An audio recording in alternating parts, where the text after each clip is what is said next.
Mubalhin ko ani kay mosamot ko kamubo. Bitaw. So, before ko mag-start sa akong topic, nalay gamay nga kanang pahinumdom. Kisa tong naay mga habak, mga orasyon nga gusto ninyong isurrender. So, ang atong team diri sa atong diocese, musuroy karakilid ninyo, magdana sila balde. Adto inyo ihulog ang inyong mga habak nga isurrender. Balikon ako, mga habak ha, kay basin og iapil ng basura.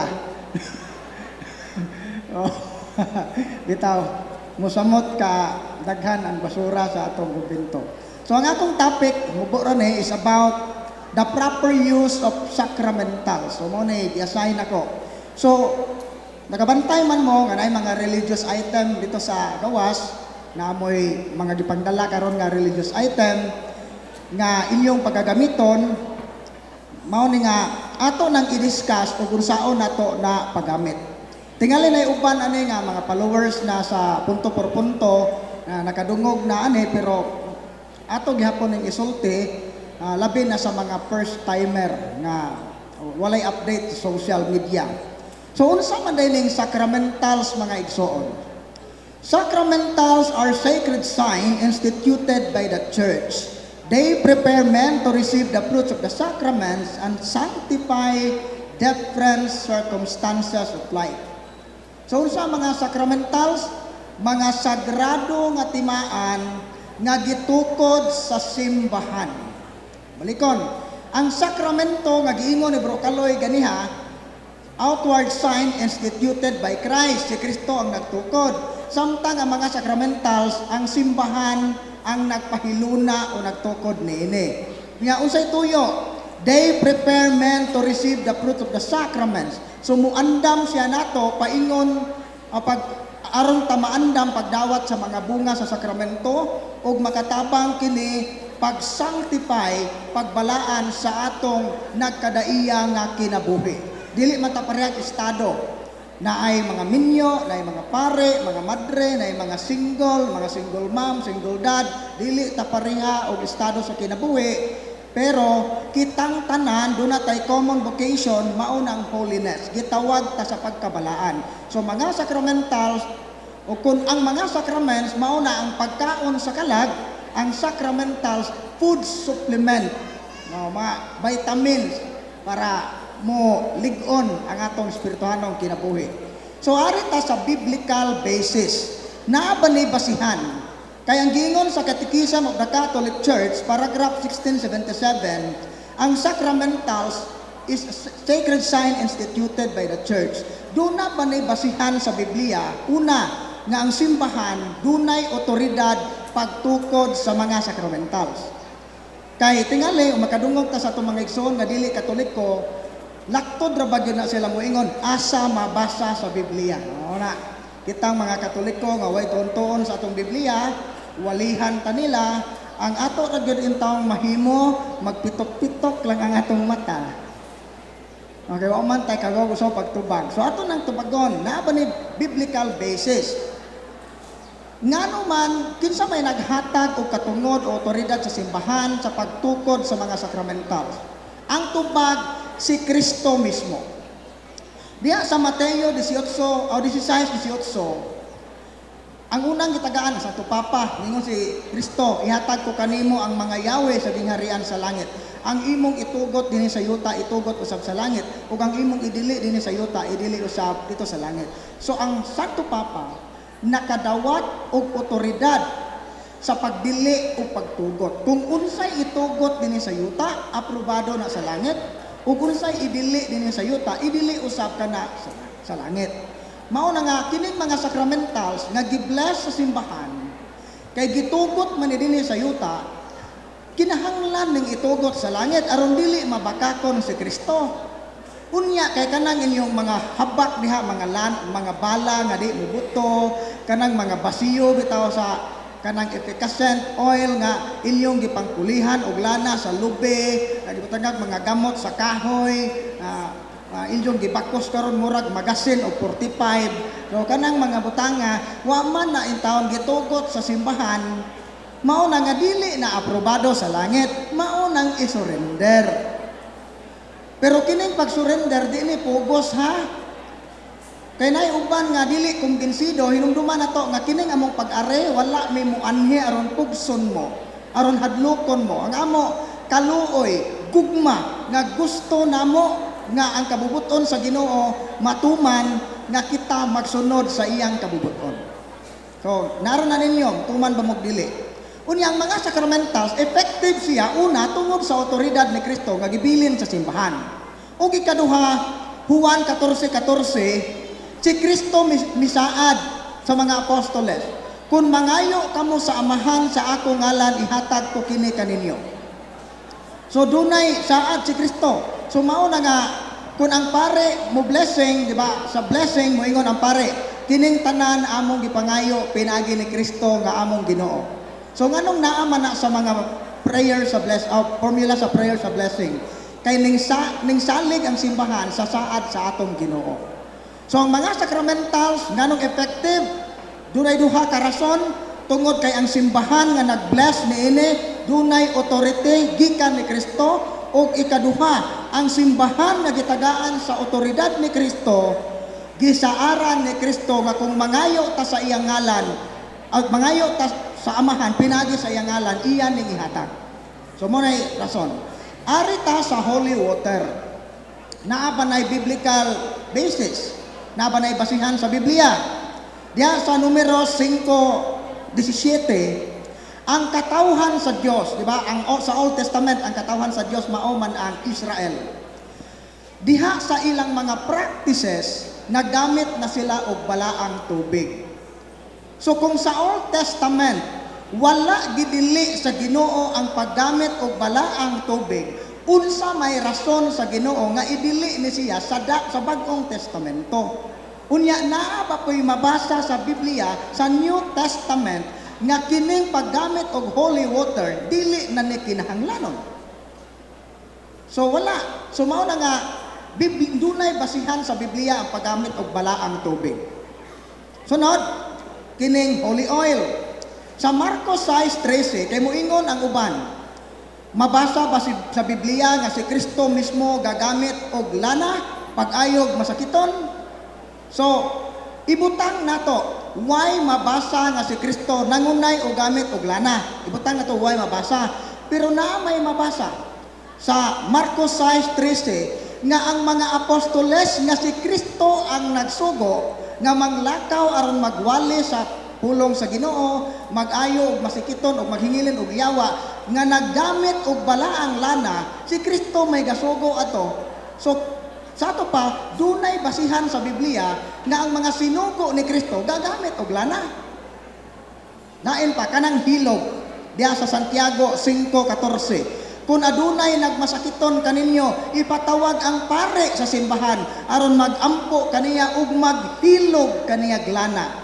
Ug ang pagampo nga inubanan sa pagtuo muayo sa masakiton ug mopahiuli sa iyang maayong paglawas ug mopasaylo sa iyang mga kalapasan. So dunay paggamit og balaang lana. Biblical, no? Biblical nga tong gibuhat. Nga sunod, holy salt kanang asin. Okay, bugal-bugalan ra bata sa uban nga gamit og asin iasa man na ninyo inyong himuong buwad, inyong himuong ginamos ng yawa, mo na ilang mga yaga-yaga ana. So kana siya ang yawa mga igsoon wala na sila mahadlok sa asin mismo. Wala na sila mahadlok sa oil mismo. Wala sila mahadlok sa holy water mismo. Unsa may ilang gikahadlukan? Ngano nga kanang holy water nahimo magkahadlukan sa yawa nga wa man unta nay buot, wa man unta nay gahom jud unta by nature. Mao ni giingon ni Saint John Meribiani. The devil is not afraid of the holy water in itself, but of the blessing of the church that it carries. Ang yawa wala mahadlok sa balaang tubig mismo, kung dili sa panalangin sa simbahan nga naa niini. Nganong mahadlok ang mga yawa sa tungod sa panalangin sa simbahan? Nganong gikahadlokan sa mga yawa ang panalangin sa simbahan? Kay ang panalangin sa simbahan gikan ni Kristo, kana nga otoridad sa paghatag og panalangin gikan sa atong Ginoong Hesukristo ug ang atong mga kaparian ug mga obispo nakadawat sa maong otoridad. Mao nga ayaw mo katinga kung dunay mga leader sa laing denomination kusog mga take sa atong mga pare kasi narana kay wa sila pilia. Kamo kuno di mo pilion, di ba masuya? Na bitang garibal mo uyab ag usa gisugot ikaw gibasted. Dauton dyan na nimo ng anay nga, gwapo pa mong kuha na. Kuha na, abulok mo na, kasina. Mo na siya. Arita, sa salt. Sa 2 Hari, 2:20 hangtod sa 21. Sa Old Testament palang gihapon, doon na paggamit sa asin. Ang pinaka-common nga example ani, si Propeta Eliseo, dihatoy at tuburan sa tubig at abay baka or busay o spring nga abunda unta og tubig pero dili magamit sa mga tao. Nganuman kay ang mga tao nga muinom sa maong tubig, ang mga mapdos makuhaan. Unya kadto pong mga tao madaot. Mo to nga nagnihit nagtubig atong panahona, mao to nga nagpakitabang ang katawhan sa propeta sa Dios nga si Propeta Eliseo. Nga naon tay tubig pero makahilo. Ang gibuhat ni Propeta Eliseo, gaampo sa Ginoo, gibutangan niya usa ka panaksan nga asin ang tuburan sa tubig ug nahanaw ang tunglo sa maong tubig. So, naay mabasa sa Biblia, very biblical rin na, magamit og asin. So, ari na punta sa cross o crucifix. So, kita mga Katoliko, manguros ta. Tipanguros ba mo? O Brad, pero mabali. No. May ubang mga Katoliko, senior citizen alaman, gadawat og pensyon sa senior citizen, di ka maong manguros. Kana bitang tungod sa timaan kanang ginagmay, bisag asa na laman ibutang, lain kadung tanawon. Usahay no, mura pag magpakauwaw ta sa atong pagtuo. Nganuman kay daghan manggod nato nga dili importante ang kaayuhan sa kalag, kay bahala ning kalaga ning magdaot ni magmasakito ni, ang importante nga nadato ko. Mao na nga kun kani bitawng material ra nga butang ang atong i-focus, makalimot nga natay kalag, dili gyud maayo ang atong relasyon sa atong isig ka tawo. Mao na nga ang usa ka tawo nga wa maghunahuna siyang kalag, naanay posibilidad nga sigig simba pero sige po nagpangawat, sige po nagpanglimbong. Kay nga naman, kay para niya, wa siya maghunahuna sa kaayuhan. Ang iya lang nga makaangkon og daghang material nga butang. Naa ba ninyo dinhe sa inyong parokya nga mangingilog og yuta? Usa sigig simba? Ngano man ang inyong mga muhon sa yuta, wa man untay na itiil, nganong nanglakaw man na. Dagko ra ba mo nga inig kalawat no? Lawas ni Kristo, amen. Wa jud giuli ag kinawat. Manong nangatawa man mo. Aritas krusipiho, crucifix. Diya sa Galacia 6:14, ningingon si San Pablo, wala ako'y laing ipasigarbo gawas sa krus sa atong Ginoong Hesukristo. So ang krus ni Kristo, nganong angay ipasigarbo? Mupili lang tag duha ka teksto nga atong i-support sa Galacia 6:14. Sa Colosas 3:15, pinaagi sa kamatayon ni Kristo sa krus, iyang gibuntog ang tanang espirituhanong gahom. So kisa man ning espirituhanong gahom nga gibuntog, mga espiritong gahom sa yawa.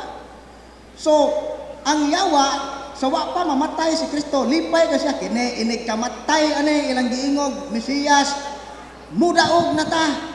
Pero nabali man ang sitwasyon, ang kamatayon ni Kristo mao day ang kadaugan. Mao na nga ang balaan nga cross, kung manguros ta, atong gipasigarbo ang kadaugan ni Kristo batok sa gahom sa impyerno. Mo na sa 1 Corinto 1:18 kay moingon man ning uban, kanang panguros sa Katoliko, kanang ilang pagsuot og kuros binuang man na. Mga buang maning mga Katolikuha nga suot og krusipiho, unsay giingon sa 1 Corinto 1:18, kay ang krus binuang niadtong wala maluwas, apan kanato nga giluwas gahom kini sa Dios. Mao nga angay natong ipasigarbo ang timaan sa atong pagkakristyano kining pagpanguros. Maong panguros na mo. Unya kini kung magsuot tag krusipiho, sito it nga kining atong pagsuot sa atong krusipiho, pagpadayag sa atong pagtuo, kana pong dili po ta murag naay arizo tanawon, kana murag po tag naay gamay. Kay basin ba og karon mumalit mo dito namang ko'y crucifix ya nga dagko kanang parabungbong, basin og mao nay inyong paliton la isuot ninyo. Unya iyong bana nga di tigsimba, inig-uli ninyo yang gabi makaingon og normal pa man kaganiha pagikan ano makangay-ngani man ka. Ayaw naman po ng crucifix nga para bungbong ha. Nga suot po kag rosaryuhan nga perting dakua nga napasoy medal nga para pultahan nga putong dako nga inganig dako nga Benedictine medal. So unsa may tan-aw nimo ana sakto pa ba? So kana pong sibo sa sakto ug angayan po tatanawon. Nasabtan? Nasunod, kining mga holy images, mga mga santos, larawan. Hebreo 9:5 nagrepresentar kini ding mga larawan sa mga santos, nagrepresentar na siya sa presensya sa Dios.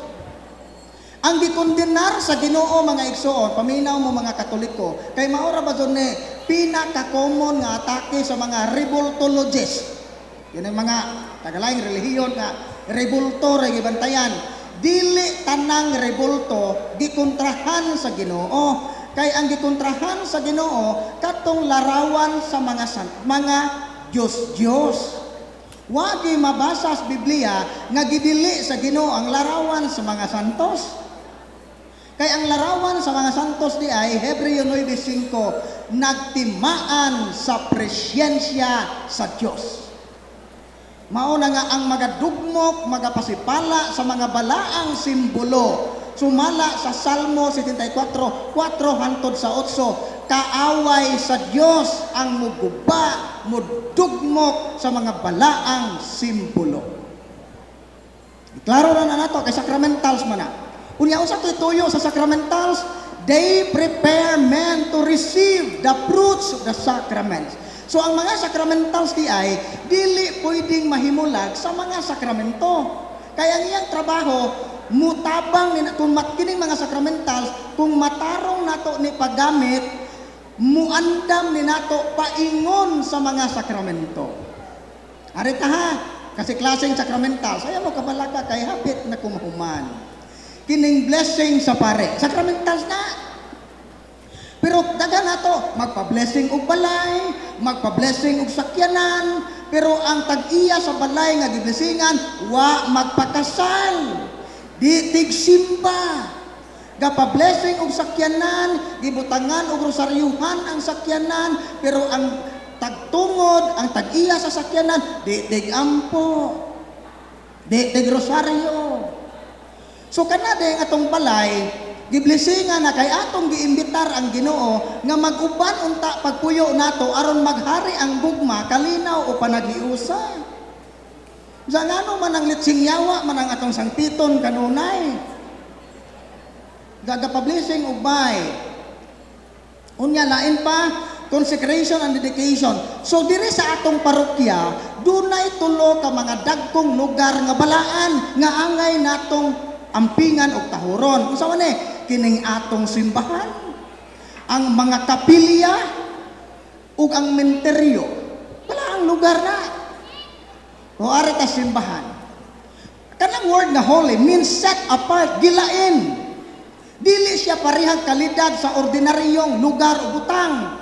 So mao na nga ngano man mo og mosimba mo kining mga laki manggi-short unsa katong short nga nipis nga makita jud nang atubangan nga gabugdo aron jud ikanay ka panghambog ba nga wow himulig. Mga babae sad sexy kayo mao to ang pare nga gamisa makasa na lamang kay sexy makakayo nga kabilangkad-bilangkad pag yun ka nang atubangan sa pare. Mao nang ang pare o ang liminister nakasa na naman.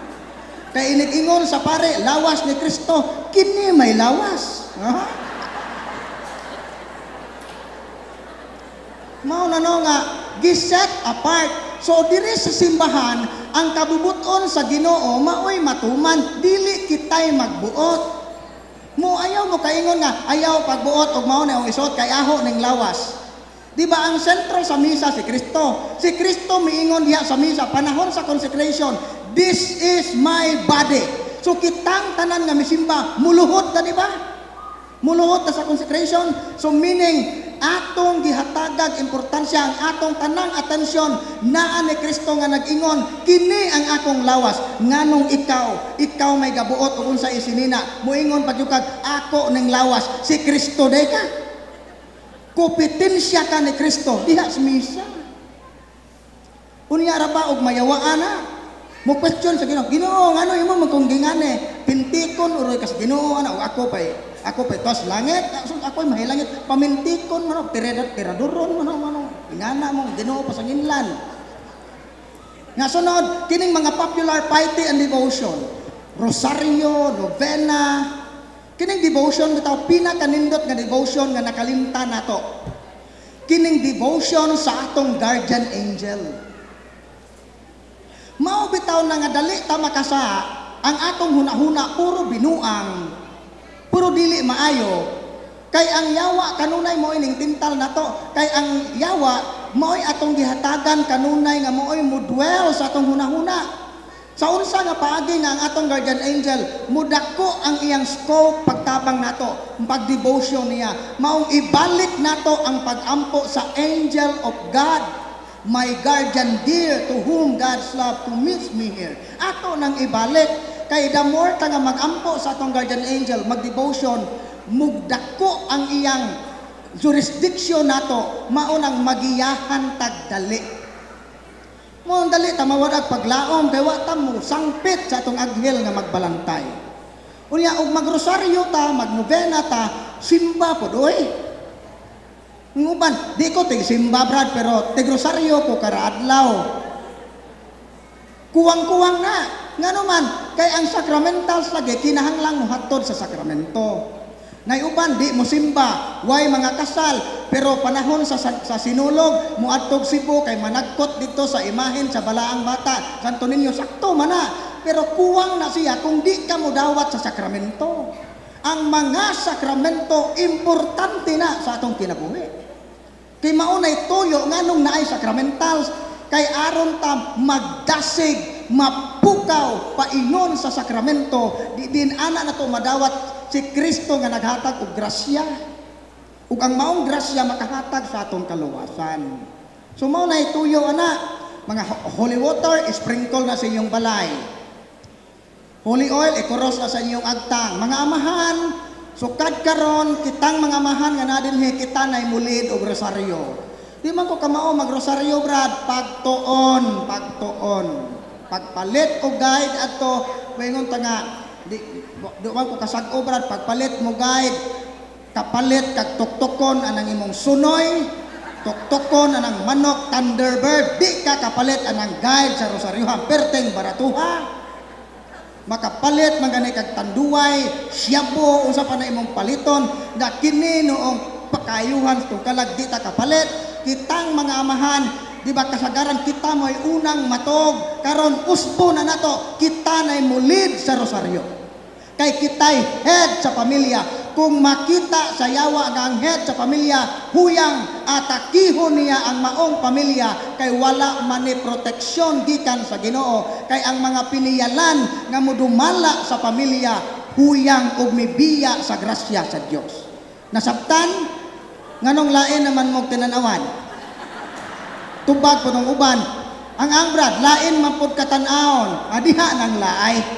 diha nang laay diha so mao to no nga holy water sprinkle holy salt ipagbutang na sa mga corners sa iyong balay nga isulod nagsudlanan gamay nga panaksan bakaha para dili siya matunog-tunuban ba kay sagrado ba yan siya nga magampo ta tibuok pamilya marosaryo tibuok pamilya sagaran to kay kanya-kanya manggod isa sa mga timaan nga ang atong pamilya giatake nagyawa kini kung wala na maghari ang gugma kalinaw o panaghiusa sa atong pagpuyo maong ato nang ibalik na to ang gugma o pinapadardarwan pa higugmaa ang imong asawa bisag luod